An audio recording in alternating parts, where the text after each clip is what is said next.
Magandang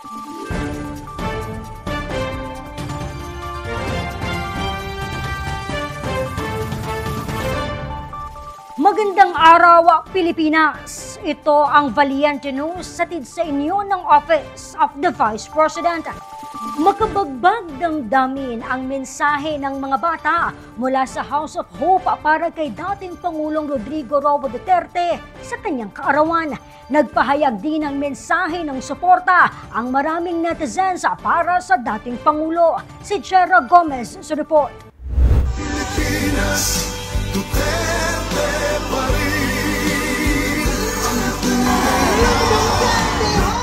Nagtipon ng mga Pilipino sa iba't ibang bahagi ng Pilipinas at maging ang mga kababayan natin na ng ibang bansa upang ipagdiwang ang kaarawan ni dating Pangulong Rodrigo Duterte na ngayon ay nasa kustodiya ng International Criminal Court sa The Hague, Netherlands.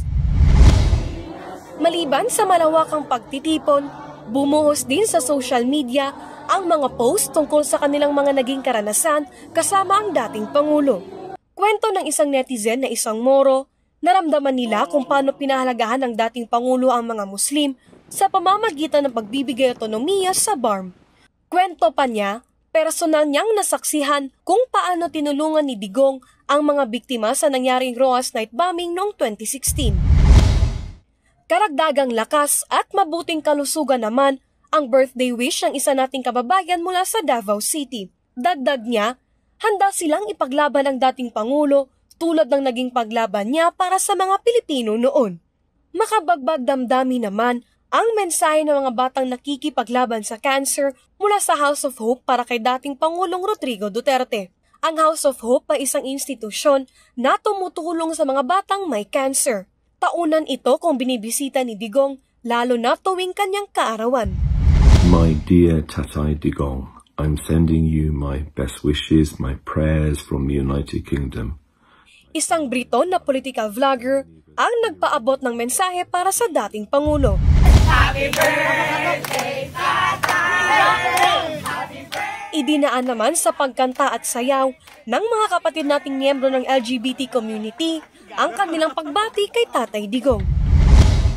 Kaugnay nito, ipinaabot naman ni Vice President Inday Sara Duterte ang kanyang taus-pusong pasasalamat sa pagmamahal at pakikiisa ng mga Pilipino sa kaarawan ng kanilang padre de pamilya. Saad niya, malaking tulong ang ipinapakita na suporta ng mga Pilipino sa kanilang pamilya. Aking taus-pusong pasasalamat sa lahat ng mga Pilipino na sumusuporta at nagmamahal kay dating Pangulong Rodrigo Duterte. Sa mga kababayan natin sa Pilipinas, the Netherlands at iba't ibang panig ng mundo, napakalaking bagay para kay Pangulong Duterte ang pagtitipon ninyo para sa kanyang pag-uwi at kaarawan.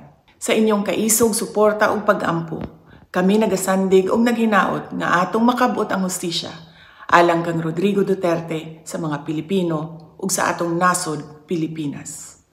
Jera Gomez, lahat para sa Diyos, bayan at pamilyang Pilipino. Valiente News.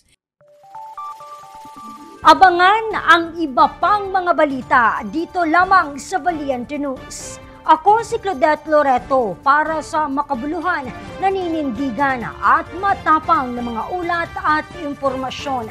Maraming salamat.